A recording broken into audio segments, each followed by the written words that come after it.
Sky, Children of the Light is trash. Or is it? Hello everybody, my name is Lakin, and welcome to Trash Games Tuesday, the show where we play games that I originally dismissed as trash to see if that's bang on or bogus. Now with the ground rules of this series, as some of you may be familiar with by now, I don't supplement my information with anything from the outside, no Google searches, only exclusively what is presented to me in the game. Additionally, we're covering the early game, it's exclusively first impressions, that being generally 2 or 3 hours. Yes, that is to say there will be stuff later on in the game that I will not touch on because I haven't seen it and I don't know about it. Now I've played about 2.5 hours of Sky, Children of Light, and let's talk about it. But before I go any further, only 3.5% of you are subscribed, so make sure to hit that subscribe button because I appreciate it very, very much. Also, you can subscribe to our Patreon for only $2 a month to get all these videos a week in advance, but I digress. So what did I think of the game? Well, first of all, I would say it's certainly not trash. It's a really well-made game, that much I cannot deny. However, I also found it to be a very boring one. This I will say without shame.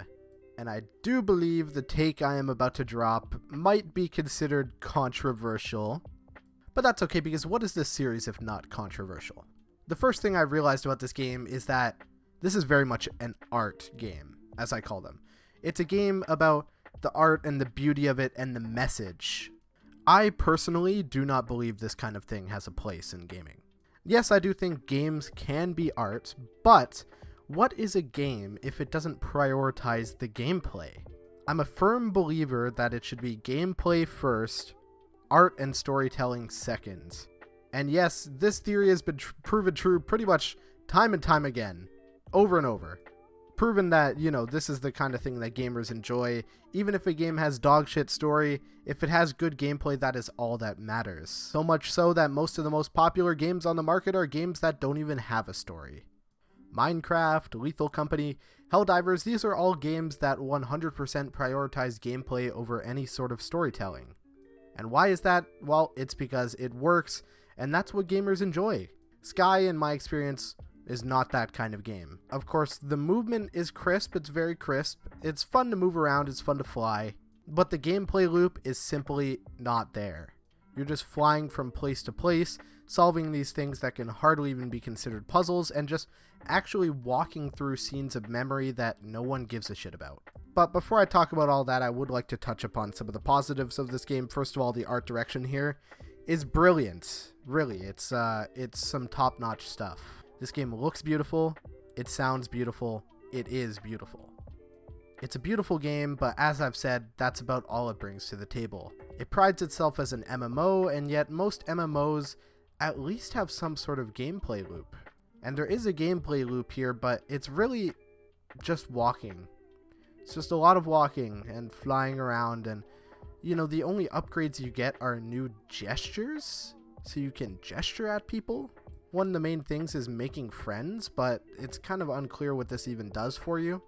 Really, this game was just confusing to me. I mean, I came away just wondering, this game is pretty popular. What kind of person exactly would play this sort of thing frequently? I am certainly not that kind of person, I'll tell you that. A man who appreciates killing things. I have what some may call grug brain. Grug want smash thing with big stick. Grug not want walk around and look at memories. But if you're a person who enjoys art with a side of gameplay rather than gameplay with a side of art, yes, maybe this game is for you. Now, I do think a large part of my review is obviously very clearly going to be due to the fact that I'm not the target audience. Similar to what I said in my review about Barbie, I felt like when I was playing this game, I was more just sat back like, yeah, this game, it wasn't made for me. This is the kind of thing that you'd sit your parent or your grandmother down to play. Because even your grandpa would want a better game than this. Another thing that really bothered me is that there seems to be a lot of really conflicting design choices here. They say that this game has expansive lore, there's a lot of lore to dive into. It's not, I'm not gonna lie, it doesn't really feel that deep to me. It's just telling these kind of melancholic stories about a kingdom fallen into darkness. Wait, hold on a minute, I've heard this. This is Zelda Breath of the Wild. Okay, no, but I digress. it's really surface level. Like, this lore, it's not deep. It's not as deep as they think it is. The game takes itself so seriously, but it uses this strange physics-based, like, Fall Guys, fucking gang beasts ass movement to get around. And I enjoyed the movement, but I don't think it fits here. It really doesn't. That, and you honestly spend 50% of your gameplay experience locked into unskippable cutscenes. Whenever there can be a cutscene, there is a cutscene, and it's so fucking annoying. This is by far my biggest gripe with this game. Why do you need that many cutscenes? Why is this necessary? Why do you need to lock me into a cutscene every time I walk into a new area and you're just like showing me the scenery? Like, just let me explore. And even in the beginning areas, when you try to explore, good luck, you're railroaded onto one path.